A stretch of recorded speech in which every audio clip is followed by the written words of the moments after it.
بسم الله الرحمن الرحيم. أبنائي طلاب التعليم الفني الصناعي الصف الأول تخصص فني لوجستيات، أهلا وسهلا بكم ودرس جديد من مادة أساسيات اللوجستيات للصف الأول. درسنا النهاردة هنتكلم عن الأبعاد الرئيسية للسفينة. الأبعاد الرئيسية للسفينة احنا شرحنا الكلام ده في فيديو تعليمي كان بيوضح لي الكلام ده، لكن احنا عايزين نوضح الكلام دوت بالشرح كده غير الفيديو كان واضح جدا، لكن في بعض الطلبة ممكن عشان خاطر الانجليش ممكن ما يكونش واضح بالنسبة لهم الشروحات اللي كانت موجودة في الفيديو اللي انا حطيته على القناة بتاعتي. طيب انا هوضح لك الكلام ده اكتر زي ما موجود عندك في المنهج، فارجو الانتباه. يعني ايه هي الابعاد الرئيسية اللي عندي في السفينة؟ انت لابد طالب في تخصص اللوجستيات البحرية انك تكون فاهم كويس السفينة، ايه هي الابعاد اللي موجودة فيها، وايه الابعاد اللي يعني اللي بتوضح ايه السفينة دي، طولها فين، عرضها فين، خط المنتصف فين، خط الحمل المائي فين. لابد انك تكون واخد فكرة على الكلام ده كله علشان خاطر انت كطالب فني تخصص اللوجستيات ودارس يعني ايه لوجيستيك، وايه يعني إيه تخصص شحن وتفريغ سفن. فانت تبقى عارف ايه السفينه. في فرق ما بين كلمه الابعاد الرئيسيه، وفي فرق ما بين الاجزاء الرئيسيه. الاجزاء الرئيسيه دي للسفينه ده شيء تاني خالص مختلف. انا بوضح فيه الاجزاء الرئيسيه دي للسفينه، بقول مثلا السفينه بتتكون اجزائها من ايه، مكونات السفينه ايه، بقول فيها مثلا الارينا، بقول مثلا الفريمات الفريمات بتاعت السفينة، بقول الألواح بتاعت السفينة، بقول الكوارتة دي أجزاء. لكن أنا بتكلم على الأبعاد الرئيسية زي ما شرحت لحضرتك بالظبط كده، الأبعاد الرئيسية للسفينة. طب تيجي مع بعض كده هنرسم مسقط رأسي للسفينة عشان نوضح يعني إيه معنى الكلام ده مع بعضينا كده. هنرسم رسم كده كروكي كده لشكل سفينة مسقط رأسي زي ما واضح كده عندي في الصورة، ونتخيل ده كده شكل المسقط رأسي كده، شكل كروكي كده، اي كلام كده يعني. بس هيوضح لنا الكلام ده. هنا في المنطقة دي كده موجود عندي والدفة هنا بتاعت السفينة. طيب يعني ايه؟ في بقى حاجة عندي تعريف اسمه الطول الكلي. انت لو لاحظت كده في الفيديو، الطول الكلي للسفينة، الطول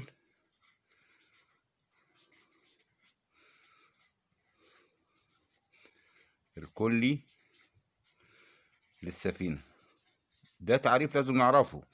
ايه هو الطول الكلي؟ الطول الكلي دوت بيقاس من اقصى مسافة هنا موجودة في مقدمة السفينة لأقصى نقطة موجودة في مؤخرة السفينة. ده الطول الكلي بتاعي للسفينة. ده كده بنقول الطول الكلي. وبعرفه مرة تانية بقول هو المسافة الأفقية المقاسة بين أقصى نقطة من طرف المقدمة إلى أقصى نقطة في نهاية السفينة، اللي هي في النهاية اللي هي موجودة في المؤخرة. طب ده برمز له بإيه؟ بثلاث حروف اللي هو ال O A. ايه عندي تاني موجود عندي برضه في السفينة؟ اللي هو خط الحمل المائي الصيفي. خط الحمل المائي الصيفي ده اللي بتبقى موجود عليه، اللي المفروض لما السفينة تكون في كامل حمولتها يكون هو ده الخط اللي عندي اللي موجود، الغاطس اللي موجود بتاع السفينة، اسمه الخط او خط الحمل المائي الصيفي. وبرمز له بالايه؟ بقول عليه لود وايه؟ لود ووتر لاين، اللي هو ال دبليو ال، لود ووتر لاين، باختصار شديد الثلاث حروف بتاعتها. عندي بعد كده هوت الارينا ديت اللي هي ايه؟ اللي هو الجزء اللي هو بيصلب السفينه زي العمود الفقري للانسان. السفينه دي عباره عن ايه؟ عباره عن ارينا. الارينا ده الجزء اللي هو السفلي اللي لسه ايه موجود تحت كده، ده اسمه الارينا. ده كده اسمه كيل. كيل ده اللي هو الارينا. الارينا ده الجزء اللي هو تحت خالص السفينه في الارضيه، ده اسمه الارينا. ده بالنسبه للطول الكلي للسفينه وخط الحمل المائي والارينا. يبقى انا قلت كده، وضحت كده الطول الكلي، ووضحت ايه هي الارينا، ووضحت ايه هو خط الحمل المائي. تعالى بقى في عندي حاجات تانية عايزين نفسرها. ايه هو الطول بين العمودين، وايه هو الطول العمود الامامي، وايه هو العمود الخلفي. طب انا عايز اوضح الكلام ده. بص العمود الخلفي بقى كده والعمود الامامي ده بيقاس منين؟ شفت النقطة حضرتك اللي هي عند اللود ووتر لاين اللي هو خط الحبل الصيفي دوت، نازلة كده دي، ماشي، واقصى نقطة في المؤخرة من عند كده الدفة بتاعت السفينة، من عند الخط برضو التقائها بخط الحمل المائي، هو دي كده المسافة دي كده. ده اسمه العمود الامامي. عشان اوضحها كده في طريقة تانية، كده هنرسم تاني مسقط رأسي للسفينة. دي كده الأرينة، شكل السفينة اهو. طيب هنا بقى النقطة بتاعتي، هي قلت ده خط الحمل المائي الصيفي، ده اللود ووتر لاين، خط الحمل المائي. هنا بقى ده اسمه العمود الأمامي. العمود ده كده العمود الأمامي. طب امال فين العمود الخلفي؟ العمود الخلفي اللي هو قلت أقصى نقطة في التقائها عند الدفة بتاعة السفينة، عند الدفة كده اللي موجودة في السفينة، ده العمود الخلفي، ده اسمه العمود الخلفي. طب نعرفهم تاني مع بعض كده عشان برضو ايه نبقى عارفين. ايه هو العمود الامامي؟ هو خط تخيلي يرسم رأسيا على تقاطع خط الحمل الصيفي دوت، خط الحمل المائي دوت اللي موجود ده مع حافة المقدمة، ده اللي انا بقول عليه. طب ايه هو العمود الخلفي دوت اللي عندي دوت؟ بقول هو خط يرسم عموديا برضو، نفس الحكاية على نقطة تقاطع خط الحمل المائي دوت الصيف اللي احنا بنقول عليه ده مع الحافة الخلفية دي لحامل الدفة. ولو ما كانش موجود حامل الدفة فايه عند العمود بتاع المحور بتاع المؤخرة. طب بقى في المسافة بقى بين الطول بين عشان خاطر برضه تعريف تاني، ايه هو الطول بين العمودين؟ الطول بين العمودين دي ادي المسافة دي والمسافة ده العمود الامامي وده العمود الخلفي. دول بالظبط كده، ده المسافة ايه اللي هو بين العمودين. طب بنيجي نعرفهم بنقول ايه؟ هو المسافة الأفقية المقاسة بين العمود الأمامي والعمود الخلفي. دي باختصار شديد جدا التعريفات، هنقولهم وهنكررهم تاني مع بعضينا. لكن عايز بقى أوضح لك حاجة تانية بقى، اللي هو العرض الكلي للسفينة. ايه هو العرض الكلي للسفينة؟ عايزك تتخيل معايا انا بقطع لك السفينة وبتشوفها من غير مسقط راسي بايه كده شكل السفينة كده لو هي مقطوعة كده، وده الشكل ده اللي قدامي. في حاجة بتوضح عندي هنا لو انا قاطع لك الجزء ده كعود كده موجود في السفينة، دي كده اسمها الأرينة. الجزء ده اسمه ايه؟ الأرينة. ده كده الجزء اللي قدامي اللي واضح قدامي ده دوت اللي هو العود او الفريم، ده العود او الفريم. طيب هنا بقى في خط كده في النص عندي كده في السفينة موجود كده، عندك موجود هيقول لك ايه ده؟ خط السنتر لاين. خط السنتر لاين، خط المنتصف بتاعي بتاع السفينة بيقطعها لي كده في نص الأرينا، في نص السفينة، في نص العرض بتاعي. طب انا عشان اعرف بقى انا عندي ايه هو العرض الكلي، هو اقصى عرض للسفينة يقاس من الحافة الخارجية للتلويح عند المنتصف. يعني ايه الجزئية اللي من هنا؟ شايف الجزئية كده من عند التلويح ده لحد هنا، ده هو العرض الكلي بتاع السفينة، بتاع السفينة. هو المفروض يقاس مع بعضه كله من هنا دوت نقول عليه العرض الكلي للسفينة.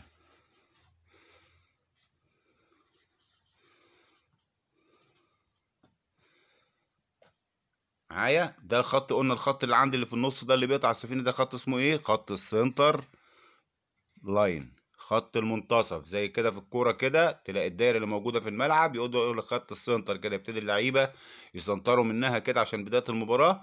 هو برضو افتكر ده ان هو خط المنتصف اللي هو السنتر لاين. طبعا انا عندي برضو كذلك لو جينا كده بصينا كده الخط ده اللي هو خط ايه؟ اللود ووتر لاين، اللي هو ايه؟ خط الحمل المائي، ما نساهوش الصيفي، اللي هو دايما هتلاقيه مرسوم على السفينة، او اللي هو الجزء اللي بيبقى غاطس من المية لما تكون السفينة بكامل حمولتها. معايا؟ طيب العمق الكلي بقى ايه هو؟ في عندي قلت العرض الكلي ووضحته هنا، العرض ده اللي مقاس من الالواح الخارجيه دي موجوده من هنا لهنا، ده العرض الكلي للسفينه. طب ما العمق الكلي هو ايه؟ هو الارتفاع من الحافه السفليه للارينا، الحافه السفليه للارينا اهيت حتى الكاورتا الرئيسيه. طب فين الكاورتا يا رجاله؟ الكاورتا اللي هي فوق دي، ده شايفين الدك ده سطح السفينه، ده كده سطح السفينه، بقول عليه ايه؟ بقول عليه الكاورتا. بقول عليه ايه؟ الكاورتا. لو انت شفت سفينه معديه في الميه كده وشفت فيها عليها معدات او حاجه، ده السطح بتاع الدك بتاعي اللي هي دي اسمها الكاورتا. بالنسبه لي اسمها ايه؟ الكاورتا. دي كده كانت كده هي دي الابعاد الرئيسيه اللي كنا هنشرحها النهارده. لكن انا عندي بعض التعريفات لابد ان انا برضو اكملها لك من الدرس بتاعنا دوت. ايه هي التعريفات دي او مصطلحات دي تبقى خاصة بالازاحة والحمولة. عندي حاجة اسمها الازاحة، اجي اعرف معايا كده الازاحة. ايه هي الازاحة دي؟ ده كده تعريفات او مصطلحات لابد ان اعرفها. بنقول عليها هي كتلة السفينة، كتلة السفينة بكل عناصرها، بكل عناصرها، وتقاس بإيه؟ بالطن، وتقاس بالطن. طب إيه تاني يا أستاذ؟ دي الإزاحة، هي كتلة السفينة بكل عناصرها وتقاس بالطن. عندي حاجة تانية اسمها الوزن الخفيف. عندي حاجة تانية اسمها إيه؟ الوزن. دي مصطلحات وهتجيلك في الامتحانات، ولابد انك تكون انت كراجل بتاع شحن وتفريغ فاهم الكلام ده اللي هو مرتبط بصناعة السفن. ايه هو الوزن الخفيف دوت؟ مصطلح ده هيمر عليك عشان تبقى عارفه كده. هو وزن السفينة بالطن، هو وزن السفينة بالطن كاملة وجاهزة للإبحار، وجاهزة للإبحار بدون الطاقم والركاب، بدون الطاقم أو الركاب، أو مثلا وقود، أو بضائع. حتى الصابورات بتاعة المية اللي فوق اللي هو بتاعة الاتزان برضو نفس الشيء كده، ده الوزن الخفيف. يبقى أنا جاي أعرف تاني عشان برضو سريعا كده. الإزاحة هي كتلة السفينة بكل عناصرها وتقاس بالطن. عندي برضو مصطلح تاني هو الوزن الخفيف، هو وزن السفينة بالطن كاملة وجاهزة للإبحار بدون الطاقم أو الركاب أو وقود أو بضائع. طب في عندي بقى الحمولة الكلية للسفينة. ايه هي الحمولة الكلية للسفينة؟ برضو ده تعريف تاني. الحمولة الكلية للسفينة دي تعريفات لازم تحفظها جدا لان بتيجي في الامتحانات دايما. ايه هو الحمولة الكلية؟ هي مقياس السعة الكلية، السعة الكلية للسفينة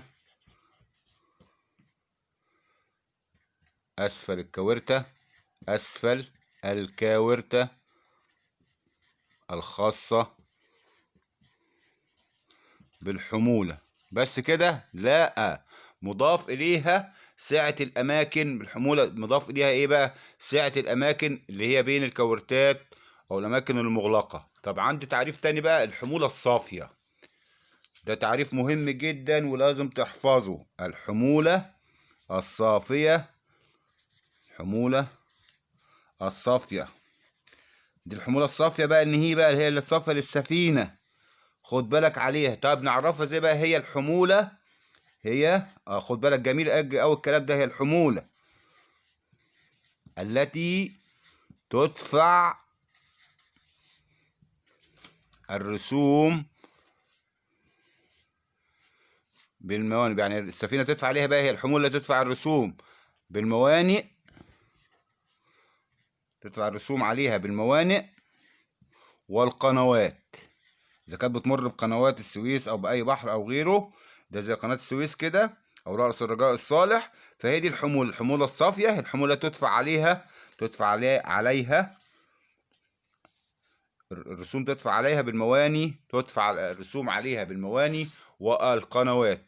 طب الحمولة ديت بقى دي اللي بتدفع عليها، هل هي شاملة الماكينات؟ لا. هل هي شاملة مثلا غرف الإعاشة؟ لا. هل غير الماكينات اللي موجودة وأي حاجة تانية موجودة فيها الأفراد والعمال اللي موجودين الوزن بتاعهم متقاس؟ لا. طب هل هي مثلا في تنكات عندي بتاعت اتزان السفينه بقول لك ساعات بتبقى متعبيه ميه؟ لا. هل هي شامله الوقود؟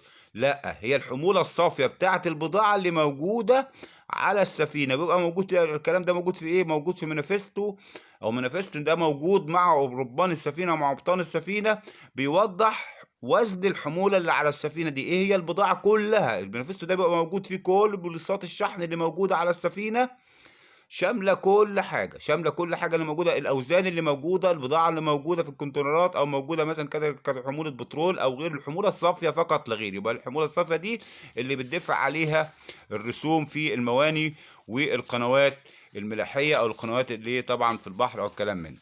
طب هنيجي كده فهمناها. عايز أعيد بس عادة سريعة كده ليه الاول خالص، اللي هو درسنا الاول ايه هو الطول الكلي بالسفينه. الطول الكلي للسفينه اللي هو الطول ما بين، نقول كده الطول اللي هو ما بين اقصى نقطه في المقدمه الى اقصى نقطه في المؤخره. فين هو خط الحمل المائي؟ خط الحمل المائي ده اللي هو موجود كده، هو ده في السفينه، اللي هو نقول عليه خط الحمل المائي الصيفي، اللي هو لما السفينه تكون في كامل حمولتها بيكون الجزء ده المغمور من الماء او الغطس اللي موجود تحت الميه. الارينا هو الجزء السفلي خالص، وهو بمثابه العمود الفقري للسفينه اللي ماسك عليه الفريمات اللي موجوده في السفينه. ده اسمه الارينا اللي موجود في الارض خالص تحت.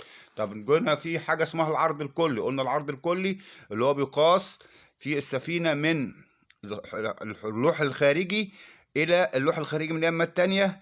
ده كله ده العرض الكلي، بنقول عليه العرض الكلي للسفينه. طب الكاورتا فين؟ الكاورتا اللي هو السطح بتاع السفينه. طب الارينا فين؟ الارينا قلنا عليها هنا كده، احنا فيها شكل فريم كأن قطعنا لك المركب كده بالعرض وجينا وضحناه لك. ده مسقط كان الاولاني اللي انا وريته لك، ده كان مسقط راسي، لكن انا قطعت لك السفينه من هنا وقلبتها لك من هنا كده عشان تشوفها من الجزئيه اللي من هنا، من الجزء ده. يعني انا كده، ده كده شكل ايدي اهي، ده كده شكل ايدي، ده المسقط الرأسي.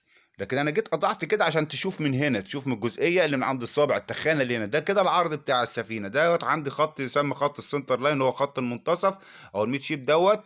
ده كل ده مشروح في الفيديو اللي انا قبل كده منزله لك على القناه، ولكن ده درس تبع الدرس برضو بتاعك، فاحنا بنحاول نفسره. في عندي حاجه تانية ملحوظه عندي تانية لابد ان اقول لك عليها، ايه هي الابعاد الداخليه للسفينه. الابعاد الداخليه للسفينه دي بيتم قياسها من الحافه الداخليه للالواح، من الحافه الداخليه للالواح. وما بتخص في الاعتبار السمك بتاع اللوح. دي الجزء اللي هو الداخلي فقط من هنا، شايفين الجزء ده والجزء ده. دي كده الابعاد الداخليه للسفينه من جوه. ده سمك اللوح اللي هو ممكن يكون الالواح الصاج اللي هي متغلفه بها السفينه، ولكن ما بيقاسش العرض الداخلي دوت، او العرض الكلي بتاع الابعاد الداخليه بتاعت السفينه دي كلها بتقاس من الداخل بدون السمك بتاع الالواح. يبقى ديت اللي قلنا الابعاد الداخليه للسفينه. اتمنى ان كنتوا تكونوا فهمتوا درس صغير بسيط، واتمنى لكم النجاح جميعا، وشكرا.